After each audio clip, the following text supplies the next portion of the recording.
আমার গাড়ি রাস্তার লিমিট ছিল 80, ওইখানে আমি 88 ছিল গাড়ির স্পিড। এটা বাই চান্স খেয়াল করতে পারিনি, এই জন্য আমাকে সিগন্যাল দিয়ে দাঁড় করানো হয়েছে। এরপর আমার কাগজপাতি চেক করা হয়েছে। এরপরে ওভার স্পিডের জন্য মানে মামলা দিতে চাইছে। আমি ম্যাডামকে রিকোয়েস্ট করার পরে ম্যাডাম আমাকে একটু কনসিডার করছে। জি না, ওভার স্পিড তো রাখা উচিতই না, কারণ বাংলাদেশে 88 এনাফ। এখানে ওভার স্পিডের কিছুই নাই, কারণ আপনি 88-এ গেলেও যে সময়ের মধ্যে যাবেন, আপনি 100 ওভার করে গেলেও একই সময়ের মধ্যে যাবেন। হয়তো 10 মিনিট আপ ডাউন হয়, তো এখানে ওভার স্পিডটা একদমই ঠিক না। এরপর থেকে বলতে কি আমি ওভার স্পিড করি না, কিন্তু ঢাল থেকে নামতেছিলাম, তো এই জন্য বাই চান্স মানে ওভার স্পিডটা একটু আপ হয়ে গেছে।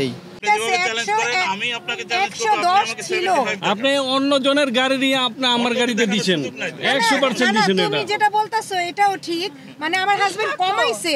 এখানে আমাদের পিলিয়নের হেমলেট ছিল না, আমার বেবির হেমলেট ছিল না, যার কারণে আমার 1000 জরিমানা হয়েছে আর কি, মোবাইল কোডের মাধ্যমে এই আর কি। আর বিশেষ করে ওই আমার পার্সোনাল সমস্যা থাকার কারণে হেমলেট নিয়ে আসিনি। আমরা রেগুলার চলাফেরা করি, সবসময় হেমলেট ইউজ করি, কিন্তু আজকে আনা হয় নাই আমার পার্সোনাল সমস্যার কারণে। হেমলেট আছে, কিন্তু আমার অবহেলার কারণে এই জিনিসটা হয়েছে। যেহেতু ডাক্তারের কাছে আমাদের হেলমেট আনি নেই, আমরা তাড়াহুড়া করে চলে আসছি আর কি, ইমার্জেন্সিতে। না, মামলাতে দেন নাই উনি, আমাদেরকে আটকাইছে, দেখি উনি কী বলে।